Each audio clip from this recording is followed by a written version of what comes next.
Good morning everyone, welcome back to my channel. আজ 8 September, এখন বাজে ওই 7:30 মতো। তিশাতিনাকে ক্যারাটে স্কুলে দিতে গেছিলাম, ফিরে আসার সময় দেখলাম শাক বসেছে, তাই এই 2 রকম শাক নিয়ে চলে আসলাম। পরে দিব্যেন্দু বাজারে যাবে, তখনও পুরো বাজার করে নিয়ে আসবে।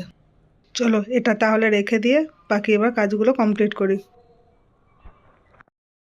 ওই শাকের 2 বান্ডিল রেখে দিয়ে আমি বাড়ির সব কাজ করে নিলাম। বাসন টাসন ধোয়া যা গোছানোর ছিল সেগুলো সব গুছিয়ে নিলাম। দিব্যেন্দু বাজারে চলে গেছে, ও মাছ কিনবে বলে ও চলে গেছে। আমাকে তাই বললো তিশাতিনাকে দিতে যাওয়ার জন্য, তো আমাকেই ওঠাতে পারতে, আমি চলে যেতাম, একবারে ওদেরকে দিয়ে বাজার করে মাছ কিনে নিয়ে চলে আসতাম। আর এই যে দেখো, সেদিন দেখাচ্ছিলাম, মানে কালকেই দেখাচ্ছিলাম যে আমি শীতের যে গাছগুলো কিনে নিয়ে এসেছি, ওই গাছগুলো। যাই হোক, আমি তো ওদেরকে দিয়ে এসেছি, তাই দিব্যেন্দু আসার পরে উঠে চলে গেল বাজার করতে। আর একবারে মাছের আড়ত থেকে মাছ নিয়ে আসবে।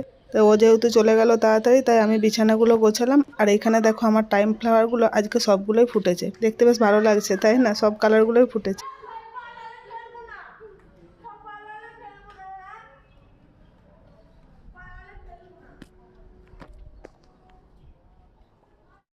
এই যে তিশাতিনাদের ঘরের বিছানাটাও তোলা হয়ে গেছে। দিব্যেন্দু এখন বাজার থেকে চলেও এসেছে। আজকে অনেকদিন পর ইচ্ছে করলো, তাই একটুখানি পাও ভাজি খেতে। ও যেহেতু পাও ভাজি ব্রেডও নিয়ে, মানে ভাজি পাও ব্রেড যেটা নিয়ে এসেছে আর কি।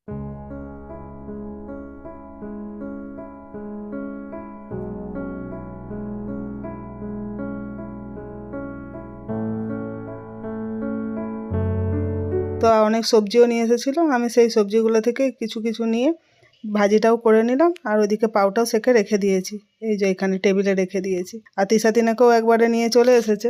আর দুজনে ক্যারাটে স্কুল থেকে ফিরে আসার পর গল্পই তো শেষ হয় না, ক্লাসের গল্প, স্যারের গল্প, এই যে দুজনে মিলে শুরু করে দিয়েছে গল্প করতে।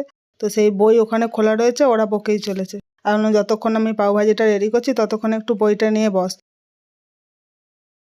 খাওয়া দাওয়া করে নিয়েছি, মানে ব্রেকফাস্ট করে নিয়েছি, দিয়ে এবার সবজিগুলো কেটে নিয়েছি। এখানে কাঁকরোল নিয়ে এসেছিলো, তাই কাঁকরোল ভাজা করবো বলে সেটাও কেটে নিয়েছি। আর আমি যে লাল শাকটা নিয়ে এসেছিলাম লাউ শাকের সাথে, সেই লাল শাকটা এখানে কেটে রেখেছি ভাজা করব বলে। আর একটু মাংস রান্না করব, তার জন্য পেঁয়াজ, রসুন, টমেটো আর একটু লঙ্কা সেদ্ধ করে রেখেছি। আজকে চিকেনটা একটু অন্য স্টাইলে বানানোর ইচ্ছা আছে, তাই এভাবে রেখেছি। আর আজকে আমাদের একটু বেরোনারও আছে, তাই একটু তাড়াতেও আছি। সব রান্না বান্নাও কমপ্লিট হয়ে গেছে, আমরা এখন লাঞ্চ করে নিয়ে বেরিয়ে আসছি। টিনা আমাদের সাথে যাবে না, শুধু তিশা, আমি আর দিব্যেন্দু 3 জনেই যাব। আজকে একটু কেনাকাটা করতে যাবো, মানে পুজোর একটু কেনাকাটা আজ থেকে একটু শুরু করবো বলে ভাবলাম, তাই জন্য বেরোবো। তো তিনার আজকে ইচ্ছা করছে, ওনার শরীরটা একটু ভালো খারাপ লাগছিল, তাই বললাম আমি যাবো না, আমি বাড়িতেই থাকি, আমার একটু ঘুম পাচ্ছে, আমি তাহলে ঘুমাই, তোমরা তাহলে 3 জনে চলে যাও। তাই ওই দরজার ভেতর থেকে মাঝে মাঝে একবার করে বের হচ্ছে আর উকি দিয়ে বলছে টাটা টাটা।